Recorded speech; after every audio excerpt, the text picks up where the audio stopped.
5वें पेज की चौथी लाइन में बात ही चल रही थी कि अब तुम समझ गए हो कि हम सभी बच्चे श्याम थे, श्याम हो गए हैं और अभी सुंदर बन रहे हैं। तो सभी श्याम सुंदर हो गए है, अभी बने थोड़े ही सुंदर, तो सुंदर कैसे हो गए? नाम पड़ा है शरीर के ऊपर। एक ही शरीर है तुम बच्चों का, जो श्याम भी बनता है इसी जन्म में और सुंदर भी बनता है। तो शरीर के ऊपर नाम पड़ा है श्याम सुंदर। बाकी मैं सुप्रीम सोल शिव तो न श्याम बनता हूँ न सुंदर बनता हूँ, तो मेरी तो आत्मा का ही नाम है शिव। तो अब समझ गए ना कि अकेले कोई एक कृष्ण के लिए थोड़े ही कहेंगे श्याम सुंदर। नंबर बार तुम सभी बच्चे हो जो इसी शरीर से पुरुषोत्तम संगम युग में श्याम भी बनते हो और फिर सुंदर भी बनते हो। तो बुद्धि में बात बैठ गई कि अकेला कोई कृष्ण नहीं था। नहीं, पूरी राजधानी थी ना, और राजधानी में तो बहुत होते हैं, राजा रानी भी होते हैं, अधिकारी वर्ग भी होता है और राजकुल के भांति भी होते हैं, दास दासी भी होते हैं, प्रजा भी होती है, फर्स्ट क्लास प्रजा, सेकंड क्लास प्रजा। तो उसको कृष्णपुरी कहा जाता है। राजधानी थी, शास्त्रों में बैकुंठ नाम दे दिया है।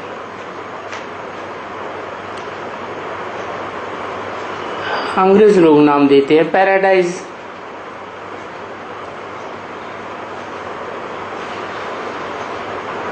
तो कृष्ण की ही राजधानी थी ना, भले वो शाहजादा थे, क्या उनका भी कोई शाह था, परंतु कहेंगे तो ऐसे ना, भाई कृष्णपुरी क्यों कहेंगे है? जब शाहजादा था तो शाहजादा कोई उसकी पूरी थोड़ा ही होती है, पूरी तो बादशाह की होती है।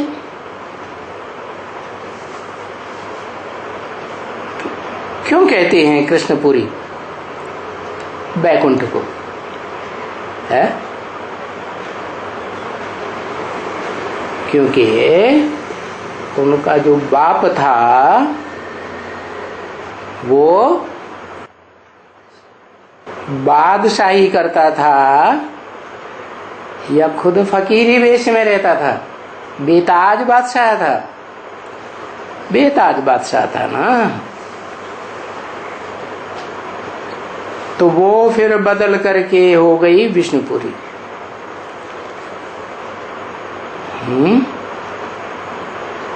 न कृष्णपुरी नाम रहा और न बादशाह की बादशाहत वाली राजधानी का, तो विष्णुपुरी नाम रख दिया। तो विष्णु कब बनते हैं?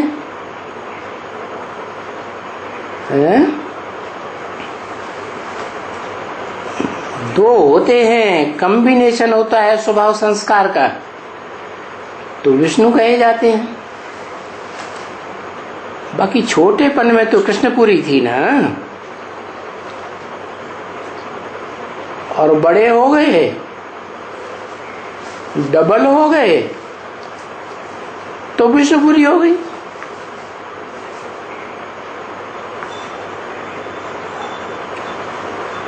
हैं? कौन बड़े हो गए? है? कौन सी कृष्ण की बात है? है? और विष्णुपुरी कैसे हो गई? कौन देव थे जिनके स्वभाव संस्कार मिलकर एक हो गए? है? वो बैकुंठ में कौन थे?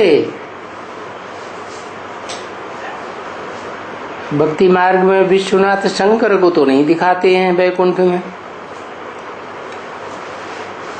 तो बैकुंठ वासी विष्णु कौन हुए? सतयुग के हुए। अरे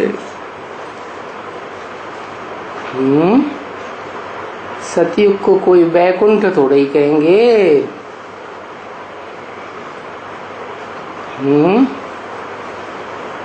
संगम युग में जो नई दुनिया बनेगी उसमें पवित्र आत्माएं राजाई करेंगी कि अपवित्र आत्माएं है? पवित्र आत्माएं राजाई करेंगी ना। तो कौन हुआ कृष्ण? हाँ, महालक्ष्मी। दोनों का कॉम्बिनेशन है लक्ष्मी का। जिसे कहते हैं महानारायण, सतयुग का नारायण और संगम युग का आदि नारायण। तो दोनों के स्वभाव संस्कार संगम में मिलते हैं तो हो जाता है महानारायण। तो बड़ी समझने की बात है, ऐसे तो कोई बड़ी बात नहीं है, समझें तो। और ये भी अभी जानते हो कि बरोबर अभी नरकवासी से हम स्वर्गवासी बन रहे हैं।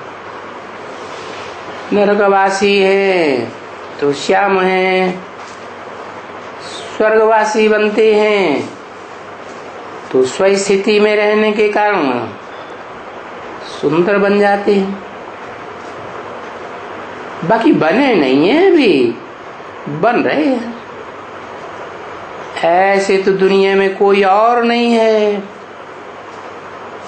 जो आपन को कोई नरकवासी समझते हो।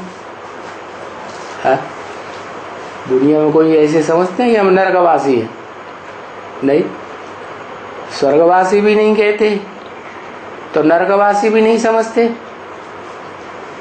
समझते हम मनुष्य लोक में रहते हैं तो नरकवासी नहीं समझते हैं। नहीं बच्चे, कोई भी नहीं समझते हैं। है नरकवासी तब समझें जब स्वर्ग का कुछ उनको ज्ञान हो। क्या ज्ञान हो? पहला पहला क्या ज्ञान हो? स्व का ज्ञान हो कि स्व माने हम कौन हैं, आत्मा हैं। स्व स्टेज में स्थित होते हैं तो स्वर्गवासी बन जाते हैं। तो नरकवासियों को तो कुछ इस बात का ज्ञान ही नहीं है नरकवासी, परंतु समझते भी नहीं नरकवासी। और स्वर्ग का भी ज्ञान जब तुमसे मिले तब उनको ज्ञान हो। तो स्वर्ग का भी कोई ज्ञान कोई को ज्ञान नहीं है और नरक की दुनिया का भी कोई ज्ञान नहीं है, कोई को नहीं है। क्यों नहीं है? है? अरे स्वर्ग क्या होता है, नरक क्या होता है, इन बातों से कोई मतलब नहीं। जानवर हो गए हैं, सुख की दुनिया अलग होती है कोई, नरक की दुनिया अलग होती है कोई, ऐसे कोई अलग अलग दुनिया होती है क्या? ऐसे समझते हैं। जानवर समझेंगे, कौन समझेंगे? जो इन बातों पर विचार करेंगे, मनन चिंतन मंथन करेंगे, उनकी बुद्धि में बैठेगा ना कि नरक क्या होता है, क्यों नाम दिया है नरक। नर का, नर माने मनुष्य, का माने करने वाला। मनुष्य ने जो किया सो क्या किया, नरक बनाया, नरक किया। और स्वर्ग, वही नर पुरुषार्थ करके जब नारायण जैसे बनते हैं तो स्वस्थिति में स्थित हो जाते हैं, तो स्वर्गवासी कहे जाते हैं। तो ये भी अभी तुम बच्चों को बुद्धि हुई है, पहले तुम्हारी बुद्धि में भी ये बात नहीं थी क्या, कि इसी दुनिया में स्वर्ग भी होता है और नरक भी होता है। जो अपन को समझते हो कि हम नरकवासी हैं, अभी तुम्हारी बुद्धि में बात बैठ गई कि हाँ, ये जो दुनिया बनाई है वो नर ने बनाई है, नारी ने नहीं। किसने बनाई? नर। क्यों, ऐसे क्यों कह दिया है? नर क्यों? क्यों? क्योंकि सब पुरुष दुर्योधन दुशासन है, इसलिए दुनिया को नरक बनाते हैं। तो तुमको तो नफरत आती है कि हम नरक माना वैश्यालय में बैठे हुए हैं। कहाँ बैठे हैं? वैश्यालय में या शिवालय में बैठे हैं? हाँ, इस दुनिया में तो शिवालय के यादगार बने हुए हैं कि हाँ, कभी यहाँ शिवालय था भारत में। बाकी प्रैक्टिकल में तो शिवालय नहीं है। शिवालय किसे कहेंगे? जहाँ जितने भी हों शिवालय में रहने वाले, वो सब एक शिव को मानने वाले, नमन करने वाले, झुकने वाले, और कोई के सामने बुद्धि झुकाने वाले नहीं, एक की बात मानने वाले। तो उस स्थान का नाम दिया है, घर का नाम दिया है आलय। कैसा आलय? शिवालय। और यहाँ दुनिया कैसी बन गई है? एक को मानने वाले हैं या अनेक को मानने वाले? भारतवासियों का तो देखो क्या हाल हो गया। पहले स्वर्गवासी थे तो एक को मानते थे, मैं आत्मा ज्योति बिंदु, और नरकवासी बने तो जो भी नर रूप में धर्म पिताएं आए हैं, उनके धर्मों में कन्वर्ट होने लगे। तो एक से प्रभावित होकर रहे क्या है? नहीं। कभी किसी धर्म में कन्वर्ट हो गए, कोई किसी धर्म में कन्वर्ट हो गए। तो जिस दिन धर्मों में कन्वर्ट हो गए उनसे प्रभावित हो गए ना, तो अनेकों की बात मानने लगे या एक की बात मानी है? अनेकों की बात मानने लगे।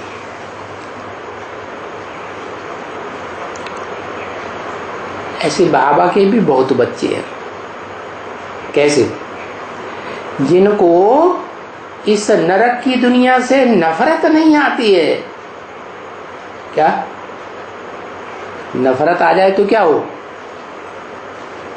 है?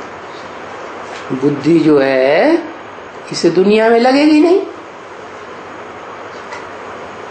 एक बाप को पहचाना कि बाप ही हमारा घर है, बाप ही हमारा स्वर्ग है, वो बाप ही हमारा बाप है, तो फिर बाप में बुद्धि लगे, है दृष्टि कहाँ लगे? दृष्टि एक बाप में डूबे। परंतु बहुत बच्चे हैं जिसको इस नरक की दुनिया से नफरत ही नहीं आती। क्यों? क्यों ऐसा होता है? क्योंकि इससे साबित होता है कि बहुत जन्मों के हिरे हुए हैं। क्या? बहुत जन्मों का अभ्यास हो गया है। किस बात का? कि बहुतों में नजर डूबना। क्या? बहुतों में इंद्रियों का संग करना, इस बात के हेरे हुए हैं। ऐसे बहुत बच्चे हैं, ये नहीं कहा सब हैं, लेकिन ऐसी संख्या बहुतों की है। नहीं तो वास्तव में नरकवासी वैश्यालय के रहने वाले हैं। क्या? वास्तव में क्यों कहा? कि जब अनेक जन्मों में अनेकों से प्रभावित होकर के रहे हैं, जो मनुष्य षष्ठी वृक्ष है, उस षष्ठी वृक्ष में जो सीधा तना ऊपर गया है, क्या? जहाँ के रहने वाले कोई दूसरे धर्म में प्रभावित नहीं होते, वहां के निवासी नहीं रहे, अनेकों से प्रभावित होते रहे, तो साबित होता है कि वास्तव में नरकवासी वैश्यालय के रहने वाले हैं। कितने जन्मों की? थोड़े जन्मों की या अनेक जन्मों की? अनेक जन्मों की। अभी तुम निकल करके नरक से पुरुषों में जो उत्तम है, इसलिए उस युग का नाम ही पुरुषोत्तम संगम युग है। उस पुरुषोत्तम संगम युग पर तुम आ गए हो। क्यों आ गए हो? है? क्योंकि षष्ठ वृक्ष के तने में आदि से लेकर अंत तक स्थिर रहते हो। कोई दाईं ओर के धर्म में बाईं ओर के धर्म में कन्वर्ट नहीं होते। संग का रंग ही नहीं लगेगा। तो संगम युग में बाप की याद में बुद्धि जल्दी टिक जाएगी या टाइम लगेगा? है? जल्दी टिकेगी। तो खुशी तुमको होती है किस बात से? क्या हमारी मन बुद्धि रूपी आत्मा इस वैश्यालय से निकल गई बाहर। कहाँ आ गई? एक बाप की याद में आ गई। इस दुनिया में कहीं भी तुम्हारी बुद्धि नहीं डूबती, नजर नहीं डूबती, क्योंकि तुम निकल आए। और ये सब बाकी बाहर वाले जो हैं, ये इतने सभी देखो करोड़ों के करोड़ों हैं ऐसे पड़े हुए। कहाँ? नरक की दुनिया में। बुद्धि से भी, दृष्टि से भी, इंद्रियों से भी। अब उनमें से जिनको निकलना होगा सो निकलेंगे। क्या? किनको निकलना होगा? है? बताओ।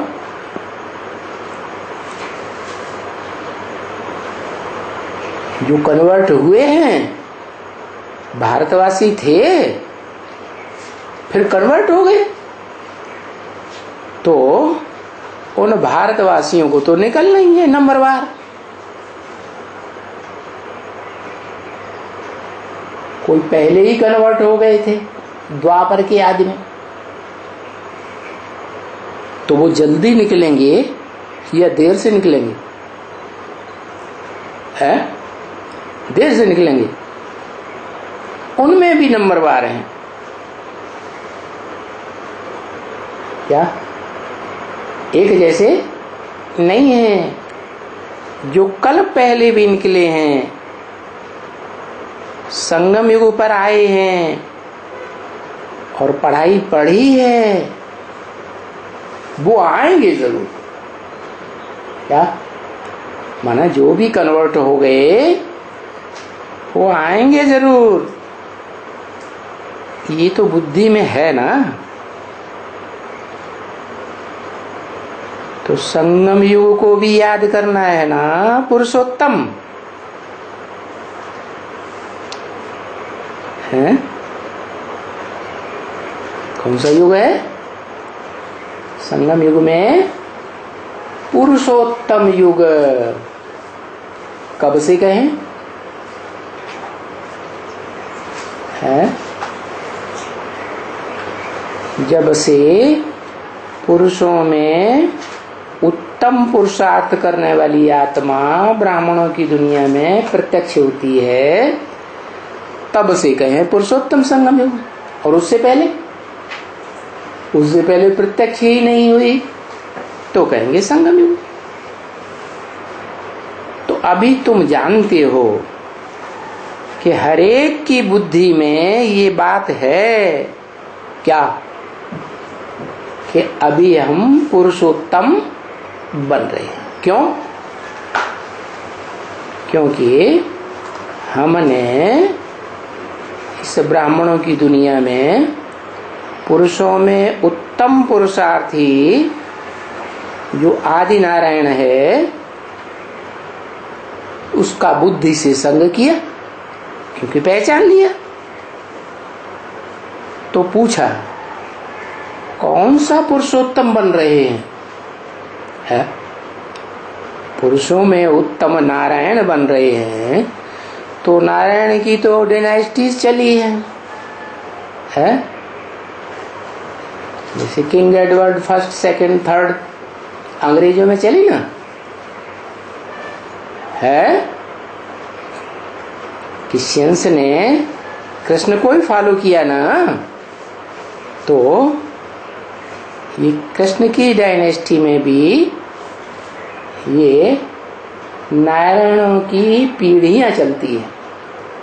कोई नारायण फर्स्ट, कोई सेकंड, कोई थर्ड। 8 नारायण होते हैं सतयुग में। तो पूछा कौन सा पुरुषोत्तम बन रहे हैं? अव्वल नंबर का,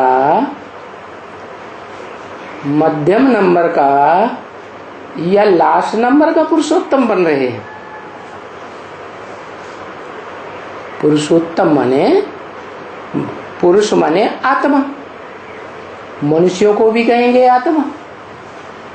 तो मनुष्य से देवता बनना माना पुरुषोत्तम बनना।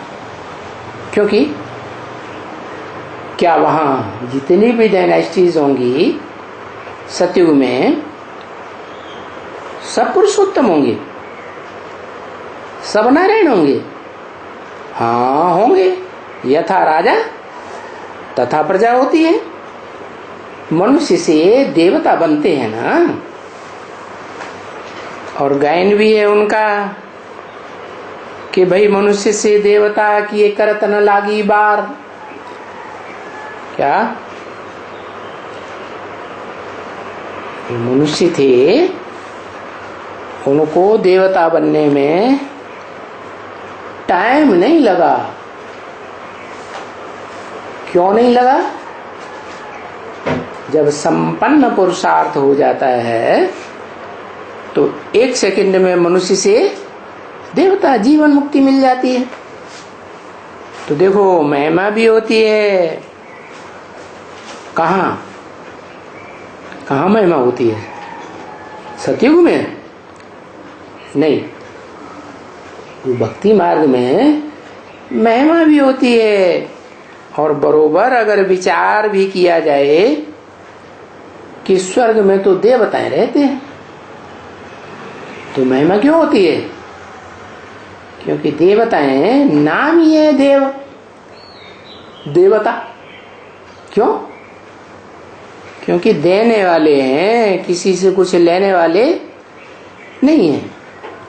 तो ये शूटिंग रिहर्सल अभी हो रही है कि देखना है अपनी मेंटेलिटी को, क्या कि हम देने वाली मेंटेलिटी के बने हैं या और मिले और मिले और दो सुख लेने वाले बने हैं या सुख देने वाले बने हैं?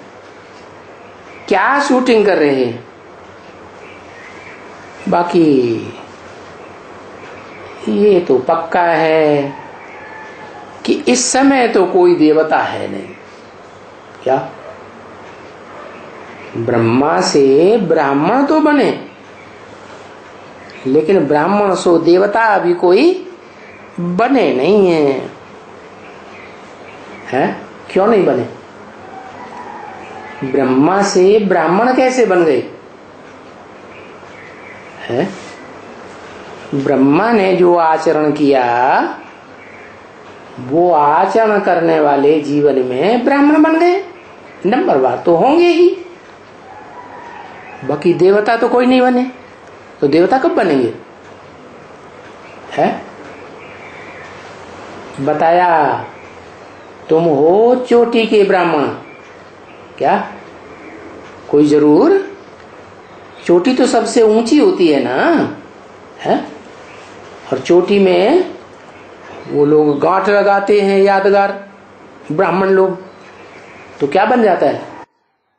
शिवलिंग बन जाता है। तो ऐसा कोई अव्वल नंबर ब्राह्मण हो, है चोटी वाला, जो बुद्धि में सदैव किसकी याद रहे? एक शिव की याद रहे। तो ऐसी स्टेज जिस ब्राह्मण की बने, तब कहा जाए कि नंबरवार देवता बनते हैं। क्या? अभी कोई को देवता नहीं कहेंगे। हाँ, ये जरूर है कि स्वर्गवासी तो भगवान ने ही बनाया होगा। कहाँ का वासी है? स्वर्गवासी। स्वर्गवासी माने आत्मिक स्थिति में रहने वाला। कहाँ रहने वाला? आत्मा का पहचान मिला सुप्रीम सोल बाप से, तो आत्मिक स्थिति में रहने की प्रैक्टिस की, तो परिपक्व स्टेज आने पर कहेंगे स्वर्गवासी। लेकिन बनाया किसने? कहेंगे जरूर भगवान ने ही बनाया होगा। क्या? ऐसे नहीं टाटा बिरला ने बनाया होगा, धृतराष्ट्र ने बनाया होगा। क्यों? टाटा बिरला धनवान नहीं है?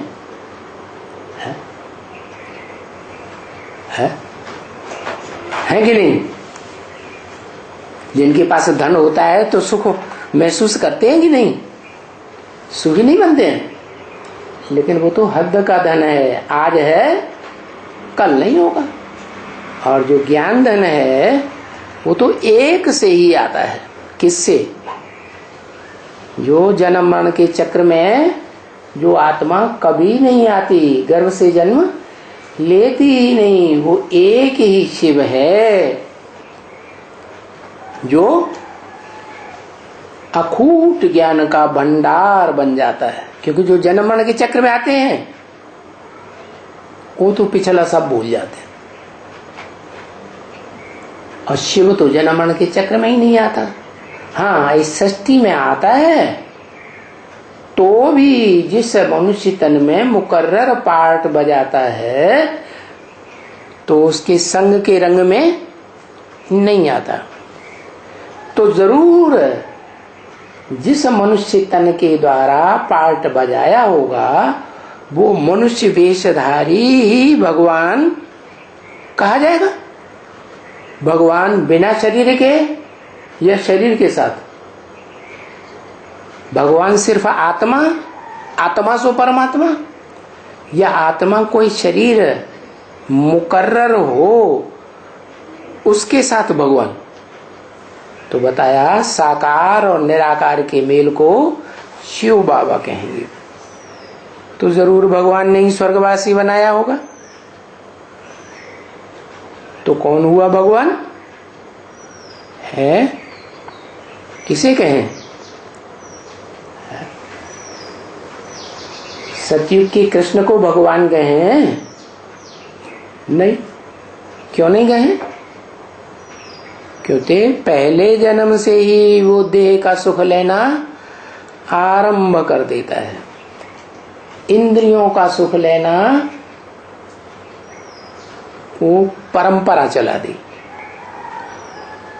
तो भगवान की तो बात ही क्या, देवताएं भी लेने वाले नहीं होते, देने वाले होते हैं, इसलिए देवता कहा जाता है। और उनको बनाने वाला तो उससे भी ऊंचा होना चाहिए। तो भगवान ने बनाया देवता,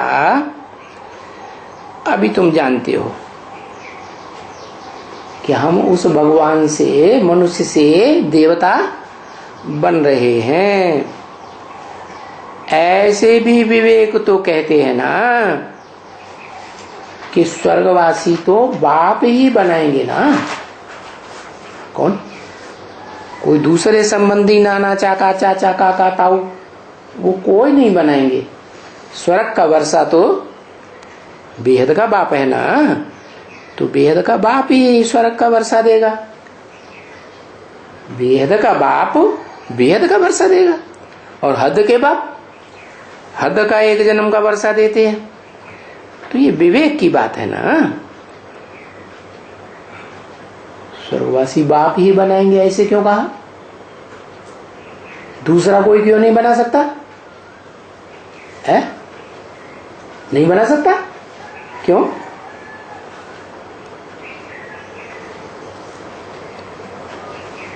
अरे गंगा जी का इतना गायन है,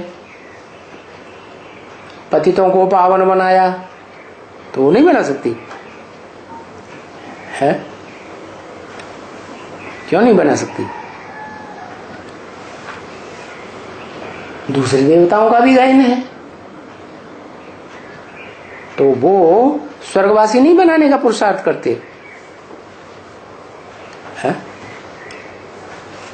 क्योंकि उनमें स्वस्थिति में सदा काल रहने वाला मुकर्रर रूप से प्रवेश करता ही नहीं। इसलिए विवेक कहता है कि बेहद का बाप तो एक ही है। क्या? प्रैक्टिकल में पार्ट बजाने वाला। प्रैक्टिकल माना आत्मा भी हो और शरीर भी हो, दोनों का कॉम्बिनेशन हो तो कहेंगे प्रैक्टिकल। तो वो एक ही बाप है। भले उस प्रैक्टिकल शरीरधारी में दो आत्माएं काम करती हैं, एक आत्माओं का बाप सुप्रीम सोल, और दूसरा साकार देहधारी मनुष्यों का बाप। क्या? कौन? जैसे सभी धर्म वाले मानते हैं आदम, एडम, आदिदेव, आदिनाथ, तो उस मनुष्य सृष्टि के आदि पुरुष में जो आदि नारायण बनता है, उसमें वो सुप्रीम सोल शिव प्रवेश करके मुकर्रर रूप से पार्ट बजाते हैं। तो जिसमें प्रवेश करके मुकर्रर रूप से पार्ट बजाएंगे और उसे जो पहचानेंगे तो क्या बनेंगे? जिसको याद करेंगे वैसे ही बनेंगे। तो बाप ही बनाएंगे स्वर्गवासी। ये तो जानते हो ना, दो बेहद के बाप हैं, एक मनुष्यों का बाप आदम, और दूसरा आत्माओं का बाप शिव, जिसकी आत्मा का ही नाम है। उनका शरीर होता ही नहीं, शरीर का नाम ही नहीं पड़ता। तो दोनों बाप का कॉम्बिनेशन ही भगवान है, वो ही स्वर्गवासी बनाते हैं। नरकवासी तो कोई और ही रावण पावण होगा क्या? जो बनाता होगा। नरकवासी कौन बनाता होगा? रावण। रावण नाम क्यों दिया है? जो रुलाता है उसे कहते हैं रावण। अभी तुम बच्चों को ये स्मृति आ गई ना कि बच्चे, कौन नरकवासी बनाता है? एक बनाता है, ये बहुत है बनाने वाले है। रावण को 10 सिर दिखाए जाते हैं, 10 तरह की मतें देता है, 10 मुखों से है। ब्रह्मा को भी अनेक सिर दिखाए जाते हैं कि एक सिर दिखाया जाता है? अनेक सिर दिखाए जाते हैं। माना एक बाप को नहीं पहचाना, इसलिए ये साबित नहीं होता कि एक बाप मत देता है। इसलिए कहते हैं कि ब्रह्मा के मुख से जो ज्ञान निकला उसको कहते हैं वेद। क्या? ब्रह्मा के मुख से वेद निकले। तो वेद जो हैं वो 3 गुणों से भरे पूरे हैं। माना सत्वगुण भी है, रजोगुण भी है, तमोगुण भी है। माने ब्रह्मा को संग का रंग लगता है तो ब्रह्मा भगवान नहीं है। जो भगवान है पार्टधारी, उसको संग का रंग नहीं लग सकता। वो तो दूसरों से प्रभावित होने वाला नहीं है। दूसरों से प्रभावित होगा तो मनुष्य को देवता कैसे बनावेगा? तो तुम बच्चों को स्मृति आ गई कि कौन मनुष्य से देवता बनाते हैं? हाँ? रावण तो नहीं बना सकता, अनेक सिर वाला ब्रह्मा तो नहीं बना सकता। ब्रह्मा को अनेक सिर क्यों दिखाए जाते और विष्णु को एक सिर दिखाया जाता है, भुजाएं अनेक दिखाते हैं? क्या मतलब हुआ है कि एक मत पर चलने से विष्णु बन जाते हैं और भुजाएं अनेक, माने जो एक मत पर चलते हैं उनके सहयोगी भी अनेक बन जाते हैं। और जो अनेकों की मत पर चलते हैं तो देवता बन ही नहीं सकते। तो कोई जानते नहीं है कि कौन नरक बनाते हैं और कौन स्वर्ग बनाते हैं। यही नहीं जानते कि नरक क्या है, स्वर्ग क्या है। मनुष्य थोड़े ही इन बातों को जानते हैं। क्या तुम जानते हो कि नहीं है? तुम मनुष्य नहीं हो है? मनुष्य नहीं हो। अरे बाबा तो कहा मनुष्य नहीं जानते इन बातों को कि स्वर्ग क्या है और नरक क्या है।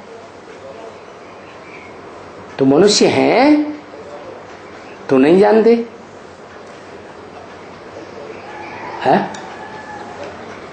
मनुष्य माने कौन? जिनका मन चंचल रहता है, जो अपनी चंचलता को रोकने का कोई पुरुषार्थ ही नहीं करते।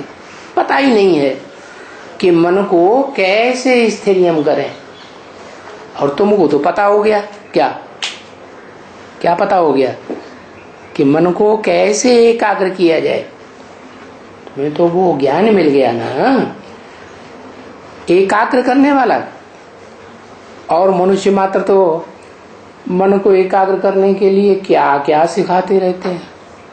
आसन लगाओ, प्राणायाम लगाओ, कुंभक लगाओ, स्वाहा स्वाहा करो, पूजा पाठ करो। बाप कहते हैं इन जप तप आदि से मैं नहीं मिलता हूं।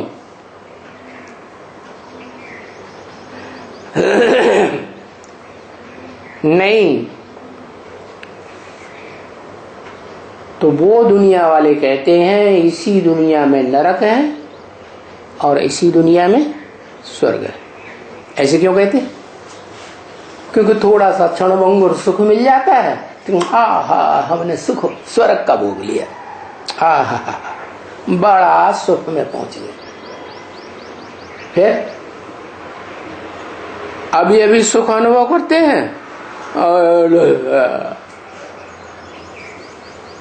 हो गए बेकार। फिर क्या होता है? जब पतित बन जाते हैं तो कमजोरी आती है, तो समझते हैं ये दुनिया यही नरक है, स्वर्ग यही है, नरक यही। ये नहीं जानते कि नरक में तो नरक ही नरक है, दुख ही दुख है। सिर्फ काग विष्ठा समान थोड़ा सा सुख है। जैसे कौवा है ना, कौवा क्या खाता है, क्या भोगता है? फ्रेश माल भोगता है।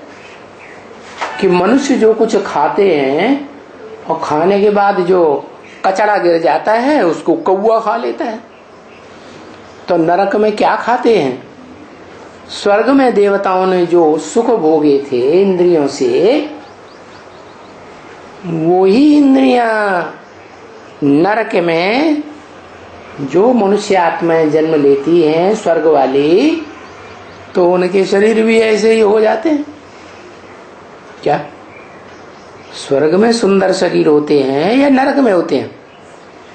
स्वर्ग में सुंदर शरीर होते हैं, सुंदर इंद्रियां होती हैं, कोई भी इंद्रिय से गंध नहीं निकलता। और नरक में तो हर एक इंद्रिय से बदबू निकलती है। तो देखो उनको पता ही नहीं है कि स्वर्ग में तो सुख ही सुख है, वहां काग विष्ठा समान क्षण भंगुर सुख नहीं होता।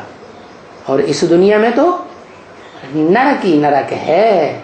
समझते हैं कि हमने क्षण भंगुर सुख भोग लिया जैसे स्वर्ग में मिल गया, लेकिन नहीं, वो भी काग विष्ठा समान सुख है। जैसे कौआ गंध खाता है तो समझता है हमने अच्छा अच्छा भोग लिया, अच्छा अच्छा भोग लिया। नहीं, वो समझते हैं सब कुछ सुख और दुख यहाँ इसी दुनिया में है। और जिसका जो संकल्प है उनको वही महसूस होता है। कहते हैं ना, मन के हारे हार, मन के जीते जीत। मन है अच्छा सोचता है तो अच्छा जैसा अनुभव करता है, बुरा सोचता है तो बुरा जैसा अनुभव करता है। तो उनको वो ही है, ऐसे हो जाता है। अनेक मतें हैं ना बच्ची, ऐसे भी नहीं है कि देखो अभी हम घर में रहते हैं, जानते हैं कि हम स्वर्गवासी बनने के लिए पुरुषार्थ करते हैं,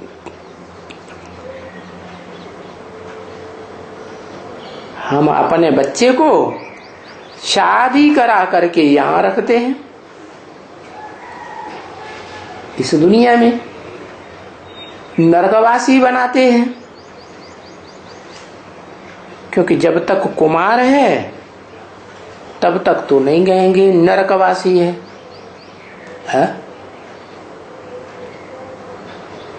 कहां का वासी? नरकवासी। क्यों कहा नरकवासी है? गूमूत की दुनिया का सुख भोगते हैं, पड़े रहते हैं कीचड़ में, तो समझते हैं हम स्वर्गवासी हो गए। लेकिन कुमार हैं तब तो कीचड़ का सुख नहीं भोगते ना, तो नरकवासी तो नहीं कहेंगे ना। परंतु हम अपने बच्चों को डाल देते हैं नरक में, उनको हम नरकवासी बनाते हैं। तो बाप को कोई ये स्मृति थोड़ी ही आती है क्या? लौकिक दुनिया के बाप को ये स्मृति थोड़ी ही आती है कि इस बच्चे को हम नरकवासी बनाते हैं। क्यों नहीं स्मृति आती है?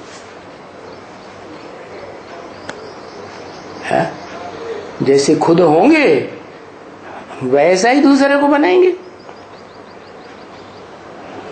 तो माता पिता को भी नफरत नहीं आती है तो बच्चों को भी फिर शादी करने के बाद नफरत नहीं आती है। नहीं, वो जो रग है ना बचपन की, क्या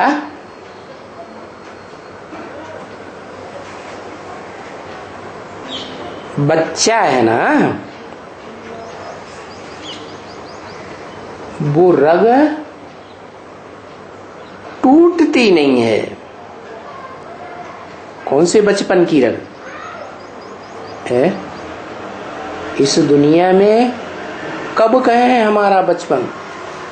गाते हैं ना, बड़ा लुत्फ था जब कुंवारे थे हम तुम, बड़ा लुत्फ था। वाह।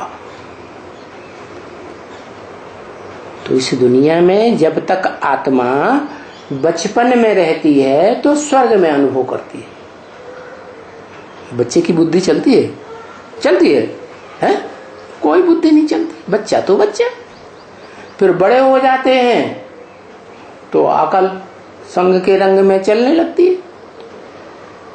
तो बताया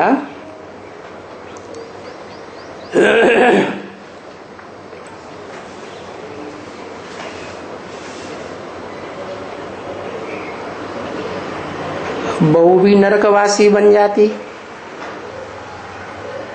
बच्चा भी नरकवासी बन गया, फिर उनके हाथ का बना खाना भी खाते रहते हैं।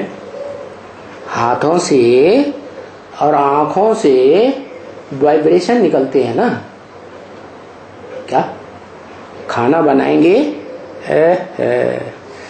खाना बनाएंगे तो आंखों से देखेंगे ना, विकारी आंखें होंगी तो वाइब्रेशन जाएंगे ना।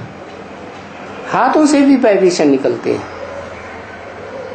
आटा माड़ा, रोटी बनाई तो वो वाइब्रेशन जाएंगे, तो खाना खाते रहेंगे। तो अपन को उस मोह के वश वो थोड़े ही कुछ समझते हैं कि हम मोह में आकर इनके वश में आ गए। ऐसे चलाएंगे तो हम कैसे रह सकेंगे? कैसे चलाएंगे कि इनके हाथ का खाना बना हुआ नहीं खाएंगे, इनके साथ रहेंगे नहीं। बहुत हैं ऐसे, ढेर हैं। पूछते रहते हैं, बाबा बच्चों की शादी करावे? अरे बाबा ने तो बोल दिया ना, 1 बार 2 बार 10 बार बोल दिया, शादी बर्बादी। तो क्यों बार बार पूछते हो? इसका मतलब तुम्हारा लगाव है शादी से। तुम उस खुद शादी में तुम्हारी मन बुद्धि और इंद्रियां रमी पड़ी हैं, इसलिए तुम बाबा से वही बात बार बार पूछते हो। तो बाबा समझ जाते हैं कि बच्चे क्या, ये बच्चे पूछते हैं तो क्यों पूछते हैं? कि इनकी इच्छा है, मना भी कर देंगे तो ये जरूर शादी करेंगे। क्या? तो फिर इनके ऊपर और पाप चढ़ जाएगा। क्यों? क्योंकि ऊंचते ऊंच बाप का कहना नहीं माना तो और पाप चढ़ जाएगा। तो शादी तो ये जरूर करेंगे। ऐसी दुनिया में रहे पड़े हैं, खुद भी रहे पड़े हैं, दुनिया जिसके संग में रहते हैं वो सारी दुनिया भी ऐसी। नहीं करेंगे तो जाएंगे कहां? कौन सी दुनिया में जाएंगे? तो बाकी फिर उनको बता देते हैं कि ला मुजीब, तुम तो उनको खुद नरकवासी बनाए देंगे। क्या? खुद ही बनाए देंगे। एक तरफ में तुम स्वर्गवासी बनने के लिए ईश्वरीय ज्ञान ले रहे हो और अपने बच्चों को नरकवासी बनने के लिए नरक में ढकेल रहे हो। फिर दूसरी तरफ में तुम पूछते हो बाबा बच्चों की शादी करें, इनको नरक में डालें? तो बाबा समझते हैं कि ये नरक में डालने बगैर रह नहीं सकेंगे। इनको जो क्षणभंगुर स्वर्ग की अनुभूति हो गई ना और बार बार वो अनुभूति कर ली तो प्रैक्टिस्ड हुए पड़े हैं। तो बच्चों के लिए भी ऐसे ही करेंगे, मानेंगे नहीं। बाबा अगर उनको परमिशन नहीं देगा, नहीं कहेगा तो भी क्या करेंगे? नरक के वाइब्रेशन में डाल ही देंगे। तो जरूर ठोको। क्या? उनको बताओ। क्या बताओ? कि एक तरफ में तुम ईश्वरीय ज्ञान ले रहे हो स्वर्ग में जाने के लिए, नर से नारायण जैसा बनने के लिए, और दूसरी तरफ तुम करने क्या जा रहे हो? अपने बच्चों को नरक में ढकेल रहे हो। तो तुम्हारा क्या हाल होगा? है? पहले घर का सुधार या पहले पर का सुधार, दुनिया का सुधार? पहले अपने घर का तो सुधार करो। अपने घर का जो सुधार नहीं कर सकता वो दुनिया का क्या कल्याण करेगा? तो बाबा समझते हैं जरूर इनको ठोको, है ना? और नहीं तो कायदा समझा देते हैं। क्या? क्या कायदा है ज्ञान का? शादी बर्बादी। वो बच्चा बच्चा नहीं है। क्या कायदा? जो बच्चा बाप की बात न माने, बाप कहे ज्ञान में चलो, और बच्चा कहता नहीं शादी करेंगे, तो वो बच्चा है? उस बच्चे को वर्षा देना चाहिए। बाप को अपना वर्षा जो जिंदगी भर कमाई की है वो उसे सौंपना चाहिए। बच्चा ही नहीं है तो क्यों सौंपना चाहिए? बच्चा बाप की बात माने तो सौंपना है, नहीं बात माने तो क्यों सौंपना चाहिए? बच्चा ही नहीं है, ये तो कपूत है। क्या? कपूत सपूत क्या होता है? कपूत किसे कहेंगे? कपूत उसे कहेंगे जो बाप दादे की कमाई को बर्बाद कर दे, और सपूत उसे कहेंगे कि बाप दादा ने जो जो कमाई करके रखी है उस कमाई को और बढ़ाए, बढ़ाए भी और विश्व कल्याण के कार्य में खर्च करे। तो इसीलिए कहा जाता है कि पूत कपूत तो क्यों धन संचय? क्या? अगर पूत कपूत है तो तुम धन इकट्ठा करके उस कपूत को दे भी जाओगे तो वो सारा शराब अराब गंदगी का संग करके बर्बाद कर देगा वैश्यालय में जाके। तो कपूत को धन नहीं सौंपना है। और पूत कपूत तो क्यों धन संचय, पूत सपूत तो क्यों धन संचय। अगर पूत सपूत है, अच्छा बच्चा है, तो तुम धन कमाने की चिंता क्यों करते हो। वो खुद ही पुरुषार्थ करके ढेर सारा धन कमा लेगा। बाकी जो बाप की आज्ञा ही ना माने तो वो तो कपूत हो गया ना। उनको तो एक पाई भी नहीं देनी चाहिए। क्या कहा है, वो लड़ेगा, कहेगा पैदा क्यों किया, पैदा किया तो दो। बाप कहेगा इसलिए थोड़ा ही पैदा किया कि तुम हमारी बात ही ना मानो। बच्चे तो इसलिए पैदा किए जाते हैं कि बाप को सहयोग करें। तुम तो कपूत हो, तो एक कौड़ी भी नहीं देना चाहिए।